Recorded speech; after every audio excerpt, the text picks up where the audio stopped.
The Sports Renegades podcast on SportstownChicago.com.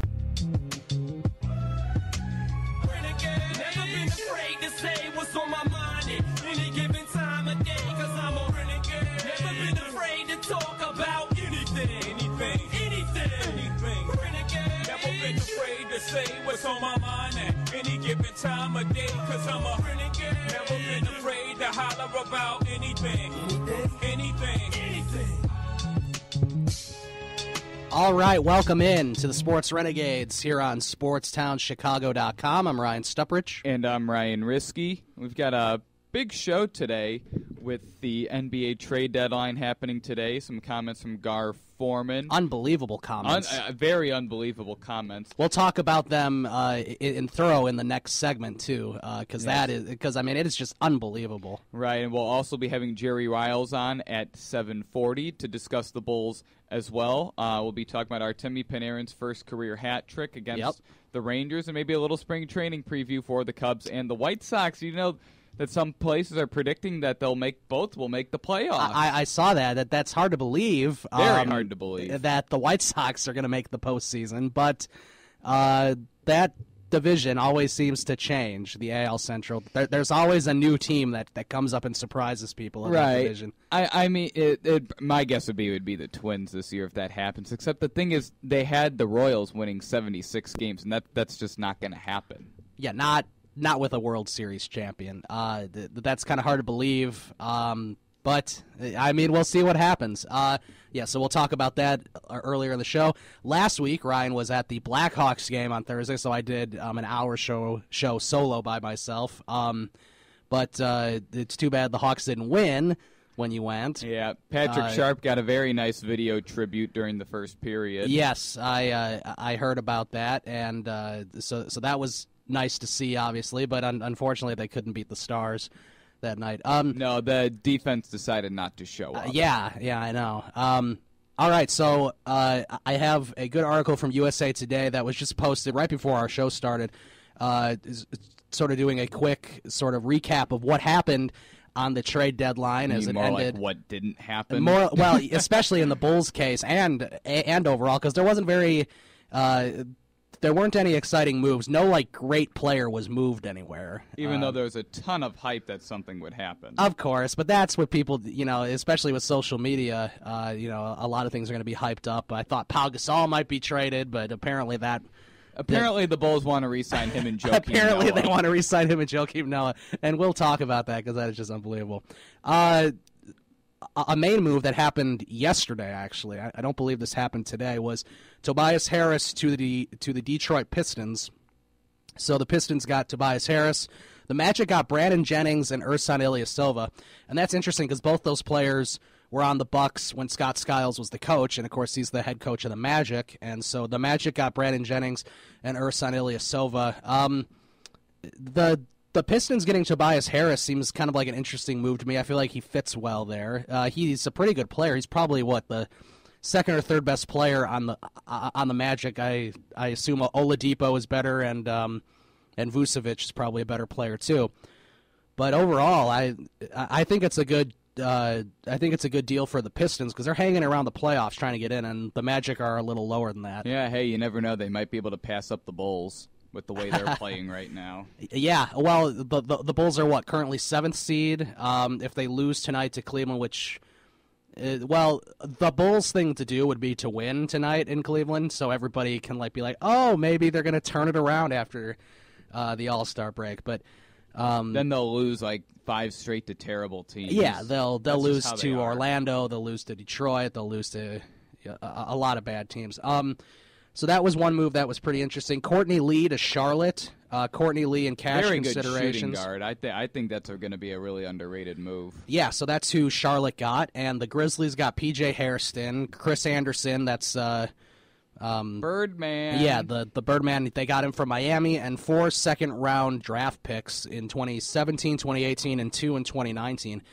That's a pretty good deal for both teams, but the Hornets are trying to stay in the playoff race, and I think them getting Courtney Lee kind of helps. He's a pretty good shooting guard, and Charlotte, doesn't necessarily have great shooters except for Kemba Walker, maybe. I think this is definitely an upgrade to Jeremy Lin, who I think might be the starting shooting guard for Charlotte. Yeah, I mean, they got a guy that's proven he can shoot the ball from downtown. He can handle the ball as well.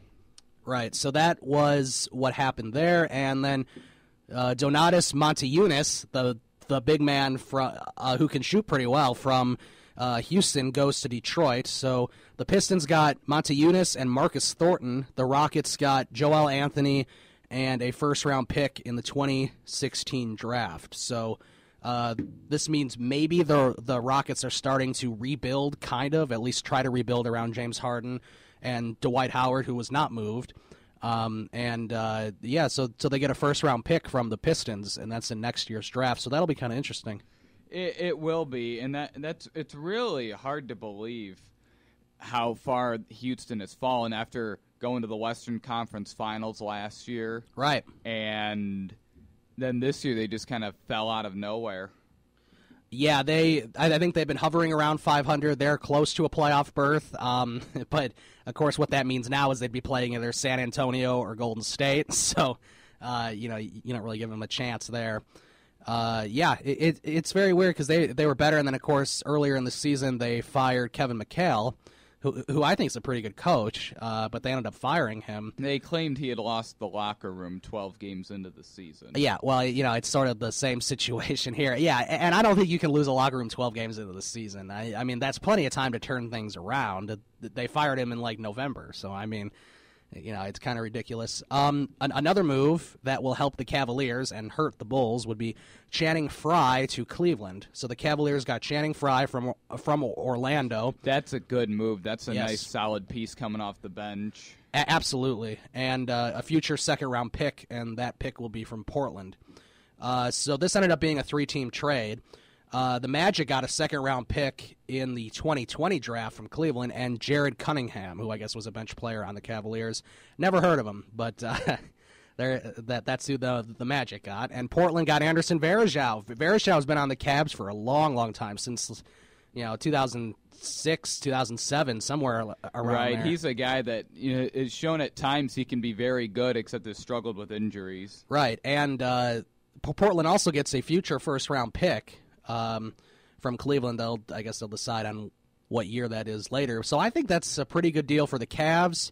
It's also a pretty good deal for the Trailblazers. They're sort of in a rebuilding mode now. They haven't had a very good season after trading away a lot of people, and of course LaMarcus Aldridge left, and Nicholas Batum's not there anymore, and neither is Wesley Matthews. So, a lot of their good players aren't there, and that's why the Trailblazers are struggling to make the playoffs. But they do got Damian Lillard. And now they have Anderson Varejao to help them inside. They're also going to get a future first-round pick. So it's not a bad deal for Portland either. Let's see here. We got Randy Foye to Oklahoma City. So the Thunder got Randy Foye, just a backup guard. And the Nuggets got DJ Augustine, former Bull. Steve Novak, who can shoot the ball pretty well. He led the NBA in three-point shooting a couple of years ago, and then he fell off the table massively. Yeah, I'm not sure what happened to him. I think maybe age caught up to him. I know. I don't know. He didn't play defense. And the Nuggets also got 2 second-round draft picks that would be from the Thunder. So that's sort of a blah deal. I mean, it's good for Oklahoma City that they'll have a backup guard to Russell Westbrook, so that helps. But the Nuggets didn't get that bad of a hand either, because they're not going to make the playoffs anyway. But they get 2 second-round draft picks, and sometimes those second-round draft picks end up being pretty good, depending on what it is. And depending on who you take. Yeah, exactly. I mean, the Bulls have been content on adding second-round picks for a long time. Didn't they get 2 or 3 second-round picks for Luol Deng? Yeah. They got Andrew Bynum and a bunch of second-round picks, and then they cut Bynum the next day. Right. That was such an awful trade. If you're going to get nothing in return for a good player, don't trade They him. gave up Luol Deng for nothing, which is just ridiculous. Markieff Morris to Washington. So that was a shocking move. Yeah, so the Wizards got Markieff Morris. I believe his brother is still on the Suns, so they split up the brothers again. I think they were split up before at one point. So the Wizards get Morris, and the Suns get DeJuan Blair, Chris Humphreys, and a first-round pick in next year's draft. Not a bad deal at all. Yeah, no, I don't think it's a bad deal. I think they're going to benefit a lot from that, getting a first-round pick for Morris. And obviously the Suns have had a horrible year. They fired their coach, too, Jeff Hornacek. So that's sort of an interesting move. They're trying to move some pieces around and get ready for next year and hopefully get a good first-round pick. I think that's pretty smart by Phoenix. And it also helps out the Wizards. They got another shooter. They're struggling, and they should be better than they are. I believe the Wizards have a worse record than the Bulls do, which is kind of hard to believe. Hey, this might be able to push them past the Bulls, this trade. I mean, because Morris is a good player. Yeah, he is a good player. He can shoot the three. He can rebound, play defense. Right. And here's one more move to talk about, at least one more move that's highlighted by USA Today, and that's Jeff Green to the Clippers. This is one of the bigger deals that happened today. I agree with that. The Clippers got Jeff Green. The Grizzlies got Lance Stevenson and a first-round pick in the 2019 draft. Yeah, that sounded like the Clippers were just trying to find a way to get rid of Stevenson, and you had to give up a first-round pick, except they got Jeff Green, and Doc Rivers has a history with Jeff Green back in Boston. Right. Yeah, it's a pretty interesting move. I like Jeff Green. He's been a pretty good player for a while. And, of course, he was on Memphis, but now he's going to be with Doc Rivers like he was in Boston, like you said. So, yeah, I think it makes sense for both teams. Memphis, I think, feels like they have enough to still compete. They're like at a 5th or 6th seed, which they usually are around this time. And they're going to get Lance Stevenson. That'll help them with some size because Marcus Saul, I think, is out for the season. Something like that. He's out for a long time anyway. And they also get a first-round pick. So just to close out, there was some smaller moves, and this includes the Bulls, which we'll talk a little bit about after the break. And but coming up after the break, we're going to get some reaction from Bulls fans. There's yes. a lot of very unhappy fans. Of course there is. I mean, when the Bulls fans are never satisfied, including us. Everything the Bulls do is wrong. I think I sent out a tweet. Last night or whatever. I was like, it doesn't matter what the Bulls do or don't do because whatever they do or don't do hasn't worked, in the last 12, 13 years. I know. Everything they do always backfires. So I don't know what to say about that. But, yeah, the Bulls were involved in that 3-team deal. We'll talk about that. We'll talk about Gar Forman's comments, which were very strange and puzzling, and it's like he thinks everything's okay. Everything's fine in Bulls land. We're supposed to be the 2nd seed, but we're the 7th seed, almost out of the playoffs right now after the All-Star break. But everything's fine. Don't you worry. Gar Forman and John Paxson have it all under control. So we'll take a break, and we'll come back and talk about the Bulls next on Sports Renegades, SportsTownChicago.com. The Sports Renegades podcast on SportsTownChicago.com.